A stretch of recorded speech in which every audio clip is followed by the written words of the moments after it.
Welcome back to the channel. My name is Steven. I'm a pharmacist and I own 52 units of real estate. So today I want to talk about how to set up a direct mailing campaign to buy off-market multifamily apartment complexes. So this is a strategy that I used to buy my 26 unit apartment complex. I use a strategy to buy my 20 unit apartment complex, and it's what I teach in my mentorship program on how to get off-market deals. So first, I want to talk about why I like off-market deals first and why I prefer direct mail out of all the ways to find off-market deals. So first of all, I like off-market deals because I can go direct to the seller. And when I go direct to the seller and bypass the real estate broker, I can buy a deal where it's easier to communicate with the seller to get the information that I need, right? When you have a broker in the middle, they could fabricate the information. They can inflate the income. They can decrease the expenses. They can inflate the pro forma rents. They can inflate or decrease the pro forma expenses and inflate the NOI, which will then inflate the value. So typically, I try to find the buyers before they bring the deal to a real estate broker to mitigate that from happening. Because the moment a broker touches the deal, it's now overpriced and it's unrealistic. I hate to say it, but that's just been my experience. You can look at all the deals on LoopNet, on Crexi, they're typically overpriced and they're understating the income. They're understating or overstating the income, understating the expenses, inflating the NOI, and as a result, they're overcharging for properties. So, despite that, that's why I like to go off market. And sometimes it's nice to go direct to seller because it's easier to facilitate the transaction. If the seller is easy to work with, they're transparent, they give you the documents timely, they don't have anything to hide, it makes it a very easy buying experience for me as the buyer. Because what do I want? I want a T12 document. I want a recent rent roll. If able to, I can talk to their property manager directly to figure out how's the property doing, what needs to be repaired, how are the tenants, what can be improved, what renovations could be made, right? So I've had access to all this, but if you talk to a real estate broker, you may not have access to all this information because usually you get the funnel through the broker, and the broker, from my experience, they're not very transparent or as transparent. And so that's why I like to really go off market, because you can buy a deal that makes sense for you and you can make it a win-win situation with the seller. So another advantage of going off market is creative financing. And given today's interest rates at 8%, I think creative financing is more important than ever today in 2025 if interest rates continue to stay high, which I think it will. So I bought a lot of my apartments when interest rates were 4% or less back in 2021. And for me, I would always try to pitch creative financing. Because not all sellers are into creative financing, I was still able to buy the deals with conventional debt service coverage ratio loans and still make it work because interest rates are 4%. But now that interest rates are 8% now, you really have to get creative, right? Because a lot of sellers, when they sell, especially if they own it free and clear, they're used to getting those unsolicited offers in 2021 where syndicators, real estate investors were overbidding for properties. So they might have a price fixated in their mind. So for example, for some reason, they might have a $4 million purchase price fixated on their mind. And yes, it may be worth $4 million if interest rates were 4% and cap rates were lower at 6-7 cap. But now that interest rates are 8% and cap rates are higher at 8, 9, 10 caps, that value is not going to be there. So with creative financing, I'm able to structure the terms in a way where I can offer a higher price. So I always say, you get price, I get terms, or you get terms, I get price. Pick and choose. So for me, like for example, on an 80 unit apartment complex that I found off market through my property manager referral, what I did was they wanted I think $66K per door, which penciled out to be $5 million. And I just said, wow, well, let me take a look at the numbers first. And I got the T12, got the rent roll, and I basically ran the numbers. So I had the total annual income. I had the total annual expense, which came out to be about 55 to 60%. And I had the NOI, and I assumed I forgot if it was a 9 cap or a 10 cap. But anyways, the offer that I could do based on debt service coverage ratio loans today, assuming 25% down, amortization over 20 or 25 years because it's an older property, and interest rate was about 8%, 10 years fixed. So I had to hit a debt service coverage ratio of greater than 1.25. So I think how the math penciled out was roughly, I'm blanking out now that I'm thinking about it. But for some reason, I think it was $60,000 or maybe $30,000 in gross rental income, whatever it is. I did the math, and my offer came out to be about $3.2 million with a DSCSR loan of 1.25. So, and he wants $5 million, right? So that's already $1.8 million less than what he is wanting or thinking about. So I said, okay, well, this is my DSCSR offer is $3.2 million. So then I said, okay, well, let me look at my creative financing offer. So the property was owned free and clear.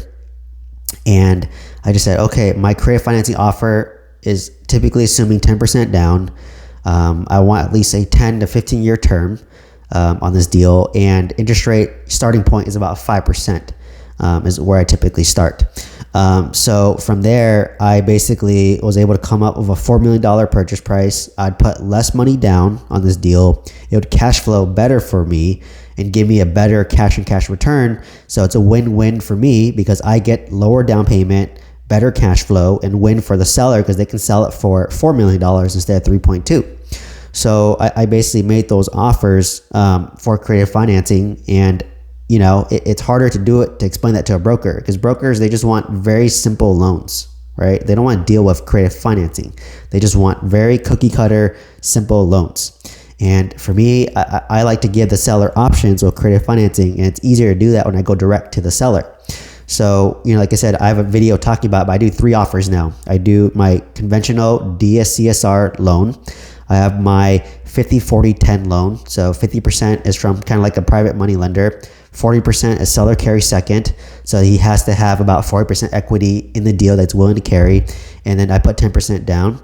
And I have my 90% seller carry where they will carry 90%. I'll put 10% down. So I have my 3 offers, and the DSCSR offer is typically the lowest. So let's just make it $3 million for sake of this example.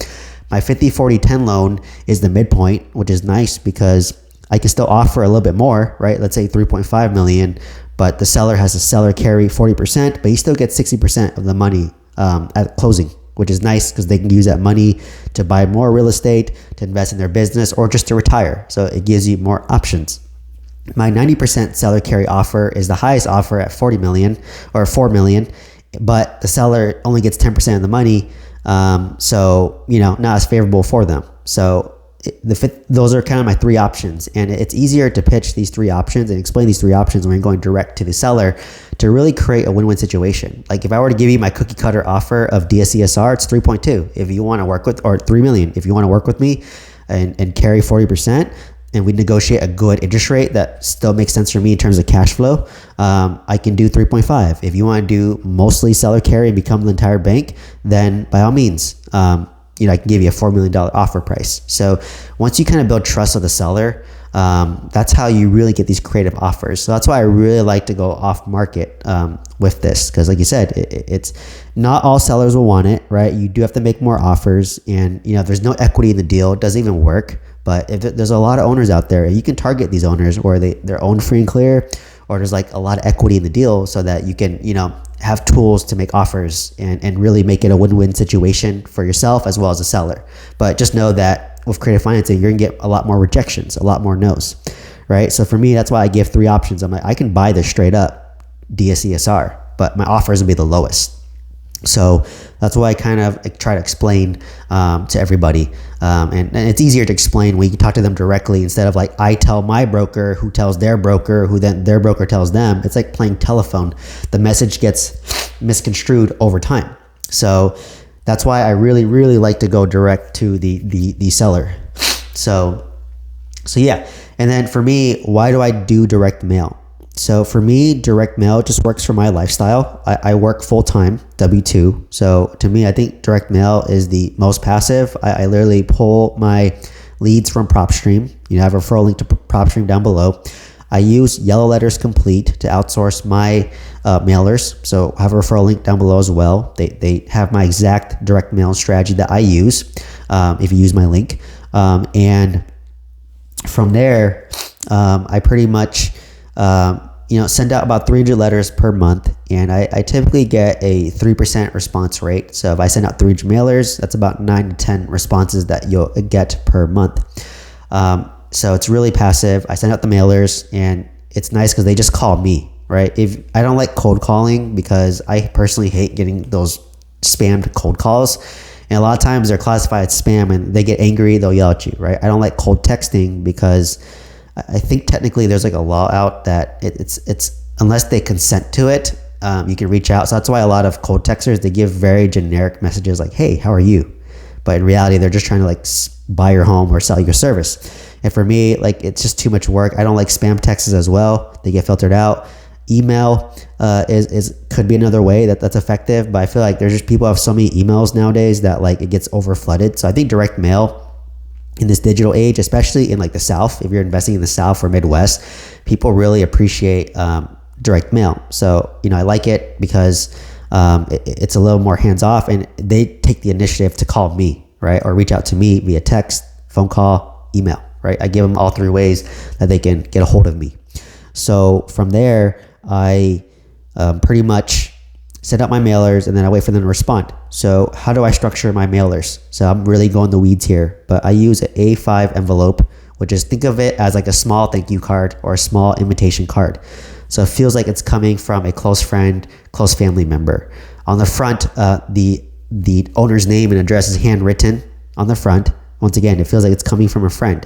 And then once they flip it over on the back, that's where I have my address sticker. So I leverage my title. So Dr. Stephen Nguyen, this is my address, and then it's on the back. And then the letter, we don't close the flap to make it create more intrigue, right? Like, oh, why is the letter open? So they open it, they pull out my letter, and on my letter, I have a letter template that I use. If you want to use my letter template, you can buy it. Just check out my description down below.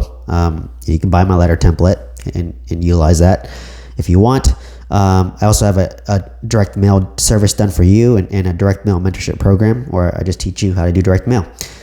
So all links down below. But anyways, I basically send out my letters, and on the letter itself, I have my name is hand signed, not by me, but by my third party company. And then I have a call to action saying, call me. This is my number, right? So I want to create call to action. So the whole point of direct mail, big picture, is to get them intrigued enough to open your letter and to call you. That's it, right? That's really it. So I try to get them to open the letter by making it an invitation size.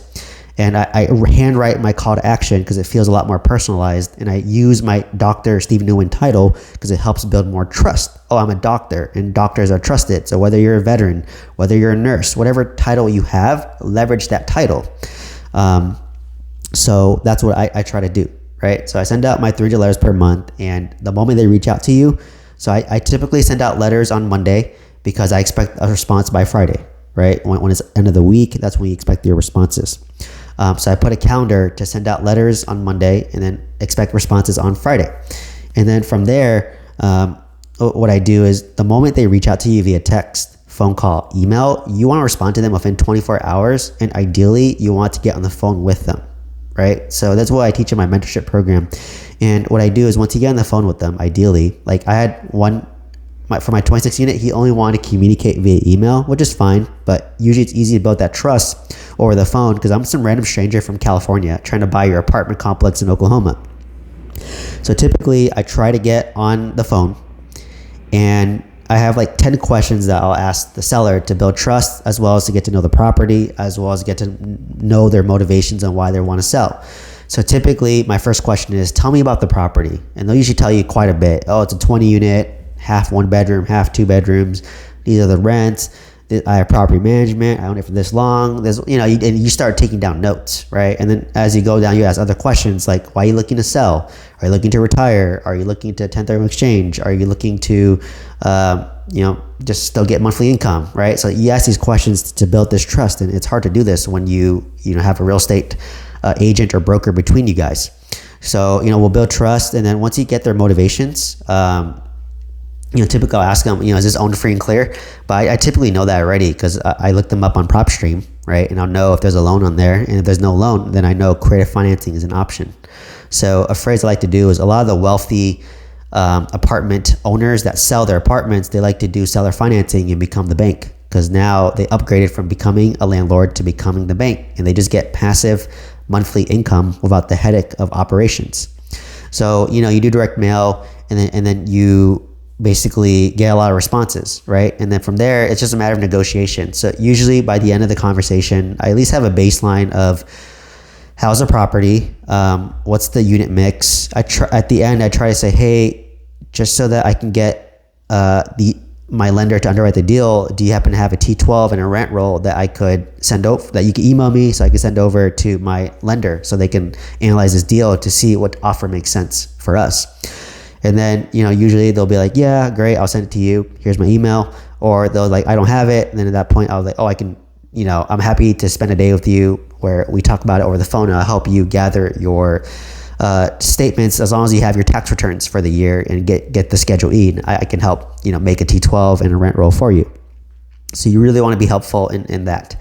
So, for me, like what I typically do is, a lot of sellers don't think creative finance as the first option, but you have to get them to that point. So typically I'll have it underwritten by lenders. And then, I basically know what the offer is going to be. So I'll just be like, oh yeah, like I had 3 or 4 lenders look at the deal, based on these current interest rates of 8%, and then the amortization is, 20 years, 25 years. Like the offer that makes sense to lenders is going to be $3 million.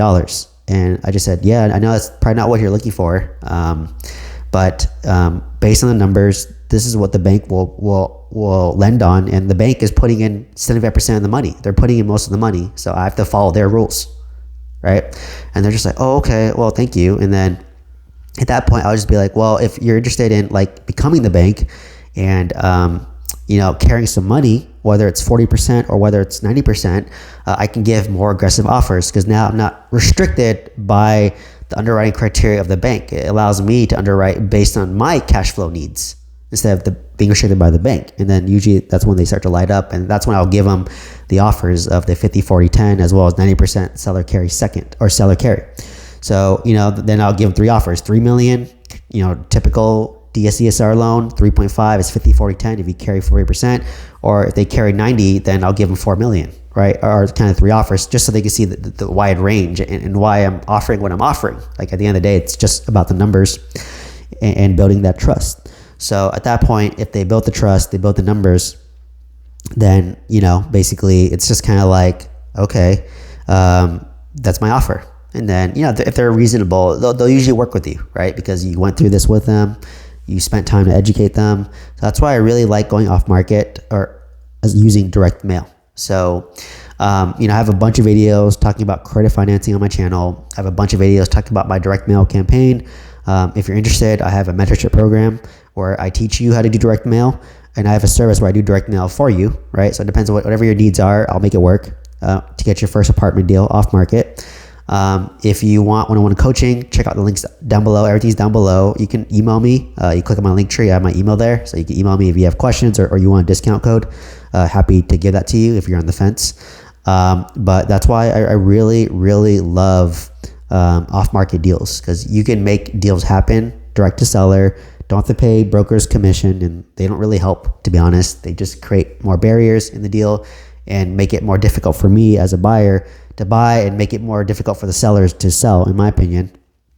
Unless they can bring a strong 1031 exchange buyer, right? In which case, well, by all means, go with the broker. But for my experience, it's better to go straight to the seller, right? So anyways, let me know what questions you have. Wanted to do a more in-depth video talking about direct mail and off-market deals and creative financing and why they're a perfect trifecta, if you will. And yeah, let me know what question you have, and please like, comment, subscribe. I hope to see you next one. Thank you so much.